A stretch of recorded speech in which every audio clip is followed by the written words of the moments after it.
Their coats were brown. Their trousers were brown. They were, drum roll, dramatic brass, the Black Legion. The ships were seen sailing north along the Welsh coast on February the 22nd, 1797. One of the four poked its nose around Pen and Glass Head, which is a tautology because pen means head, whereupon one of the cannon at this fort just outside Fishguard was fired. It's a good gun, the long 9-pounder, but not if you're firing blanks. They'd only got 3 cannonballs in the ammunition store and not many more cartridges, so then, as now, it looked a bit empty. The people of Fishguard were supposed to keep it stocked up in case of invasion, but nobody bothered much. So, come the invasion, the guns were a bit on the useless side. Today, the tourists use them as dustbins. Anyway, the gun was fired, and the French, knowing no better, turned round and buggered off back to their mates round the corner off Carreg-Wastad Point. Here we are on the point. Now, over there, you can't quite see it, but less than half a mile away there's a nice sandy beach, but they didn't go there. No. At about 5 in the afternoon, and remember it was February, so it would have been darkish, they started landing here on these nasty rocks, and then scrambled up the steep gully to the cliff top. These pictures in jerky cam, because the tripod's a bit buggered. Stop! Stop! Listen, I've got to do a piece to camera, and if you do a piece to camera, you've got to play the invisible accordion. That's the rules, but that's not what I'm here for. The pictures we've just seen, elegant though they might be, are wrong. The French didn't land on those nasty jagged rocks, and they didn't climb up that steep-sided gully to get up to Carreg-Wastad Point. They, in fact, landed on that beach that I told you about a minute or so back, and I've only just realised it because I've actually checked. How very professional. Look, I'll show you. Right. Now that stone there represents Carreg-Wastad Point, where we were earlier on. The rocks are just on the left-hand side of it. But if we move along, that's about half a mile, and where that bit of sand is the beach. And you move inland from there, and you come to Llanunda, where Colonel Tate made his headquarters. And it all makes sense, because look, you go along there's the coast, and we come round Pen and Glass Head, and there's Pen and Glass Head, and we come down, and there's Goodwick Sands, and there's Fishguard, and there's the little fort. So one of the ships came along there, boom boom boom, round the head, bang, they fired a cannon, and it goes back round the coast, and he's got to pass the beach. And I thought they were too stupid to have noticed, but they weren't. That is where they landed, and so all my earlier efforts were, well, stupid. Right, back to the tale. By 2 in the morning, 1,400 of them had come ashore to help the Welsh throw off the yoke of the hated English, except 4 who drowned when the boat carrying the expedition's 2 small cannon capsized.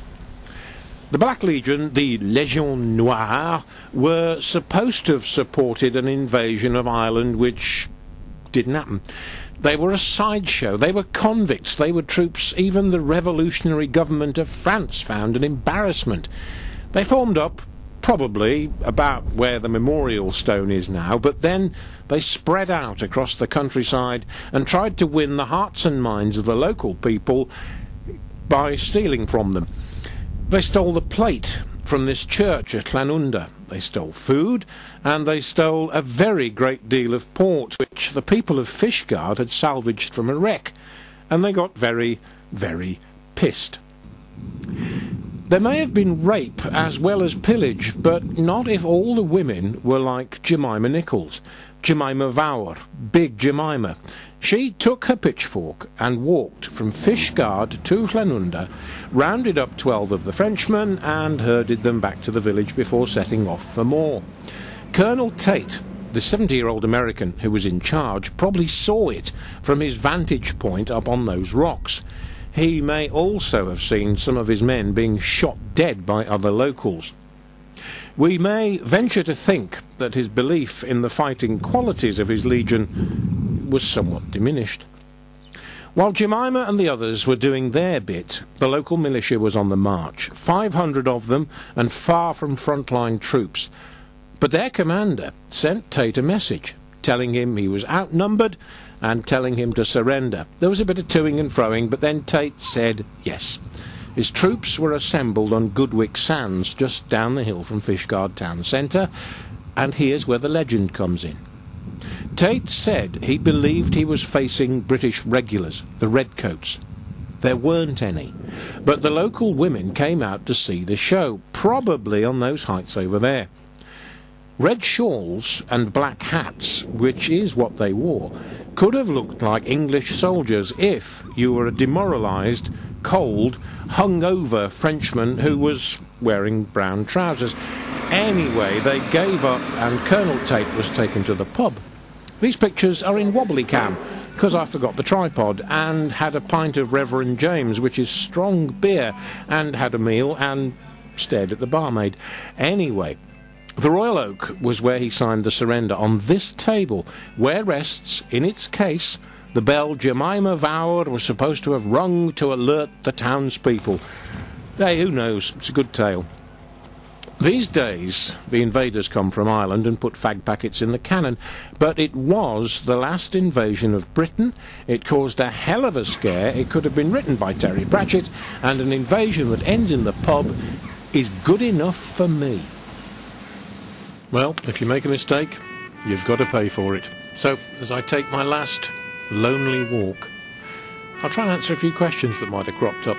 They were called the Black Legion because they were wearing British uniforms which had been captured after the fiasco of Quiberon Bay, which was a sort of early Bay of Pigs and a complete cock-up. But the British, who tried to invade France, left behind lots of uniforms. The French grabbed hold of them, tried to dye them black, but they came out sort of mucky, dark brown, and that's why everybody was wearing brown trousers. The 4 ships that landed the troops buggered off as soon as they were all ashore, but they didn't last all that long. There was the Resistance, a 40-gun frigate. There was the Constance, a 22-gun corvette. They were both captured on March the 9th, a few weeks later, as they tried to get back into Brest. There was the Vengeance, 40-gun frigate, and the Vautour, a chasse-marée, whatever that is. The Vengeance was captured August the 20th, 1800, off Puerto Rico, and the Vautour, November the 24th, 1803, off Finisterre. All 4 of them were taken into the Royal Navy, but the Resistance was renamed the Fishguard. So the whole peculiar tale was commemorated in a sort of fashion.